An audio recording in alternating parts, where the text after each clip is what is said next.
Welcome to my YouTube channel Learning Cookie. Please subscribe it. Class 12th Subject Physics Chapter 1 Electric Charges and Fields. आज हम इस chapter में Coulomb's law को Gauss's law से कैसे derive करेंगे उसको समझते हैं।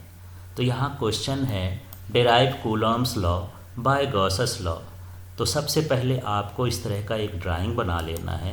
इस ड्राइंग में है क्या, एक ओ पॉइंट है, इस पॉइंट पर प्लस क्यू चार्ज लोकेटेड है और इससे आर डिस्टेंस पर कोई पॉइंट पी है और इस तरह से ओ को सेंटर और आर को रेडियस कंसीडर करके एक स्फेयर ड्रॉ करना है। तो ये जो स्फेयर ड्रॉ करेंगे ये गॉसियन सरफेस कहलाएगा, क्योंकि जो गॉस थ्योरम होता है वो तभी अप्लाई होता है, वैलिड होता है, जब चार्ज जो है गॉसियन सरफेस से इनक्लोज्ड हो। तो जिस सरफेस पर हम गॉस थ्योरम अप्लाई करते हैं उसे गॉसियन सरफेस कहते हैं। अब यहाँ पर देख रहे हैं कि ये पी पॉइंट पर जो इलेक्ट्रिक फील्ड का डायरेक्शन है ये रेडियली आउटवर्ड है, और आप इसके पहले के वीडियो में हम समझ चुके हैं कि जो प्लस क्यू चार्जेस होते हैं उनसे जो इलेक्ट्रिक फील्ड का डायरेक्शन निकलता है वो रेडियली आउटवर्ड होता है। यहाँ पर ये जो ds लिखा है ये स्मॉल एरिया एलिमेंट है, ये एक स्मॉल सरफेस है और इस सरफेस में जो यहाँ पर ये ds है ये इसके डायरेक्शन को एरिया वेक्टर को शो करता है। तो इस तरह से ड्राइंग बना करके, और हमको सबसे पहले इस ड्राइंग के बारे में थोड़ा सा डिटेल करना है। तो कंसीडर प्लस क्यू चार्ज, यहाँ पर मान लेते हैं ये प्लस क्यू चार्ज जो इसमें फिगर में दिखता है वही चीज़ हमको लिखना है। Is kept at point O, ये पॉइंट ओ पर हम इसको रखे हैं in vacuum. Imagine a spherical Gaussian surface of radius R. अब हमको गॉसियन सरफेस को ड्रॉ करना है या इमेजिन करना है जिसकी रेडियस क्या है, आर है, and centre O. There is a point P in small area ds। अब यहाँ पर एक पॉइंट है जो स्मॉल एरिया ds पर है, eight which electric field intensity E in the direction of radially outward. और जो इलेक्ट्रिक फील्ड का डायरेक्शन है वो इस पॉइंट पर रेडियली आउटसाइड है या आउटवर्ड है। अब जो है हमको निकालना है total electric flux passing through surface. तो यहाँ पर हम टोटल इलेक्ट्रिक फ्लक्स कैसे निकालेंगे। इलेक्ट्रिक फ्लक्स का फार्मूला पढ़े थे हम लोग, phi E equal to E D S cos theta. अब उसमें जब हम टोटल निकालते हैं तो यहाँ पर इंटीग्रेशन कर देते हैं, तो जो हमारा फार्मूला बनेगा वो हो जाएगा phi E equal to E D S cos theta. और यहाँ पर इंटीग्रल का साइन है, पर यहाँ मैं थीटा नहीं लिखा हूँ, ये कॉस जीरो लिखा हूँ, इसको आपको समझना है। तो समझ लीजिए जब हम टोटल इलेक्ट्रिक फ्लक्स निकालेंगे तो यहाँ पर इंटीग्रेशन का साइन होगा। इंटीग्रेशन का मतलब छोटे छोटे स्मॉल नंबर्स का एडिशन है, तो यहाँ पर ये इस तरह से इंटीग्रेशन साइन का यूज करते हैं। अब कॉस जीरो इसलिए लिखे हैं कि आप फिगर में देखेंगे कि ये जो एरिया एलिमेंट, हम ये छोटा सा एरिया एलिमेंट लिखे हैं, इसमें जो एरिया वेक्टर है वो ds है और जो इलेक्ट्रिक फील्ड है वो E है। दोनों या तो एक दूसरे को कोइंसाइड करेंगे या दोनों पैरेलल होंगे। तो इस कंडीशन में जो इनके बीच का एंगल है वो कितना बनेगा, 0, इसलिए यहाँ पर cos 0 लिखा हुआ है। अब यहाँ पर ये जो cos 0 डिग्री लिखा हुआ है इसकी वैल्यू 1 होती है, तो यहाँ से इसको हम 1 का मल्टीप्लाई कर देंगे तो इस तरह से आ जाएगा ई इंटीग्रेशन ds। अब ये जो सर्कल लगा है ये स्फीयर को शो करता है, माने क्लोज सरफेस को बता रहा है। यदि आप ये सर्कल नहीं भी लगाते हैं, जनरली ऐसा भी इंटीग्रेशन का साइन देते हैं तो वो भी सही है। अब आगे के स्टेप में इसको तो यहाँ कॉपी कर दिए, ई को भी यहाँ कॉपी कर दिए, लेकिन ये वाला स्टेप कॉपी नहीं हुआ है।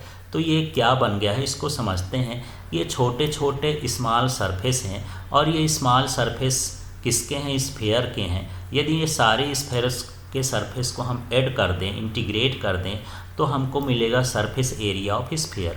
टोटल सरफेस एरिया स्फीयर का मिल जाएगा और जिसकी वैल्यू होती है 4 पाई आर स्क्वायर। इसलिए यहाँ पर इसका हम इंटीग्रेशन करेंगे तो हमको मिलेगा 4 पाई आर स्क्वायर। इस तरह से यहाँ पर हमको टोटल इलेक्ट्रिक फ्लक्स निकालना है एक सिंपल फार्मूले से इलेक्ट्रिक फ्लक्स के।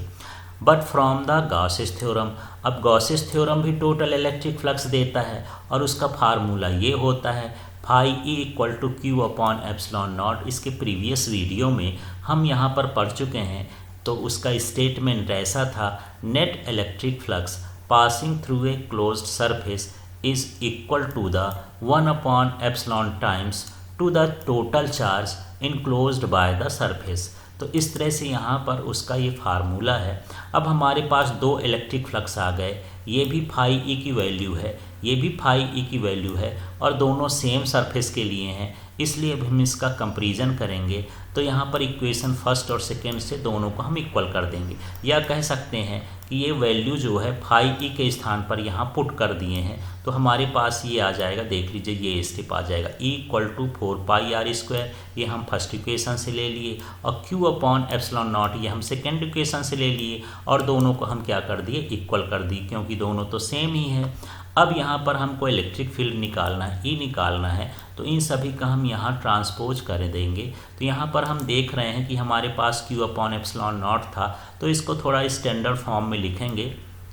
तो ये जो 4 पाई है इसको हम यहाँ पर लिख दिए एप्सिलॉन नॉट के साथ, तो ये बन गया 1 अपॉन 4 पाई एप्सिलॉन नॉट। अब यहाँ क्या बचा है Q, तो ये Q लिख दिए, और यहाँ पर जो आर स्क्वायर है इसको ट्रांसपोज करेंगे तो अपॉन में आ जाएगा, तो Q अपॉन आर स्क्वायर। इस तरह से यहाँ पर P पॉइंट पर इलेक्ट्रिक फील्ड इंटेंसिटी आ जाएगी। लेकिन हमको यहाँ पर कूलॉम्स लॉ निकालना है, और कूलॉम्स लॉ जो होता है दो चार्जेस के बीच में फोर्स को बताता है। तो चलिए मान लेते हैं if test charge Q naught kept at point P, तो यदि पॉइंट P पर क्यू ये टेस्ट चार्ज रख दें Q naught, therefore force acting on it due to electric field, तो उस इलेक्ट्रिक फील्ड में जब टेस्ट चार्ज को रखेंगे तो उस पर फोर्स लगेगा, और वो फोर्स कितना लगेगा, F equal to Q naught E. अब ये फार्मूला हम कहाँ से पा लिए, तो यहाँ पर हम देख चुके हैं पिछले इलेक्ट्रिक फील्ड वाले टॉपिक में कि यहाँ पर जो फार्मूला होता है इलेक्ट्रिक फील्ड का, ये F अपॉन क्यू नॉट होता है। तो यहाँ से यदि मुझे फोर्स निकालना है, F निकालना है, तो इधर हम ट्रांसपोज कर देंगे, तो F equal to Q naught E आ जाएगा। अब आपको समझ में आ रहा होगा कि यहाँ पर जो E लिखा है और यहाँ भी हम E ही निकाले हैं, तो E की वैल्यू कितनी हो जाएगी, 1 upon 4 pi epsilon naught Q upon are square. यहाँ E की वैल्यू को पुट कर देना है। अब यहाँ पर Q नॉट तो है ही, अगले स्टेप में इस Q नॉट को इस साइड लिख देना है, तो ये Q naught upon are square हो गया। तो इस तरह से ये कूलॉम्स लॉ के थ्रू फोर्स आ गया है, और हम लोग पहले भी पढ़ चुके हैं कूलॉम्स लॉ का स्टेटमेंट, फिर मैं रिपीट कर देता हूँ। ये है फोर्स ऑफ अट्रैक्शन और repulsion between the charges is equal to या कह सकते हैं directly proportional to the product of charges and inversely proportional to the square of distance between them. तो इस तरह से यहाँ पर हम कूलॉम्स लॉ डिराइव करेंगे गॉस थ्योरम से। अब आपको स्टेप रिवाइज कर देता हूँ। इस स्टेप में आपको क्या करना है, सबसे पहले आपको फिगर ड्रॉ करना है, और फिगर ड्रॉ करने के बाद उसके बारे में थोड़ा सा लिखना है। यदि आप फिगर बना लिए हैं तो लिखने में आसानी होगी, इसको राइट कर लेंगे। इसके बाद हमको निकालना है इलेक्ट्रिक फ्लक्स। तो जो ये इलेक्ट्रिक फ्लक्स है, ये सिंपल फार्मूले से हम इलेक्ट्रिक फ्लक्स निकालेंगे। फिर हम इलेक्ट्रिक फ्लक्स दोबारा निकालेंगे, लेकिन इस बार इलेक्ट्रिक फ्लक्स किससे निकालेंगे, गॉस थ्योरम से निकालेंगे।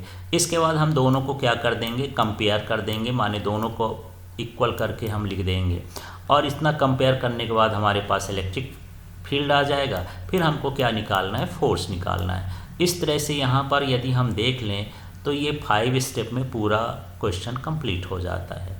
Thank you.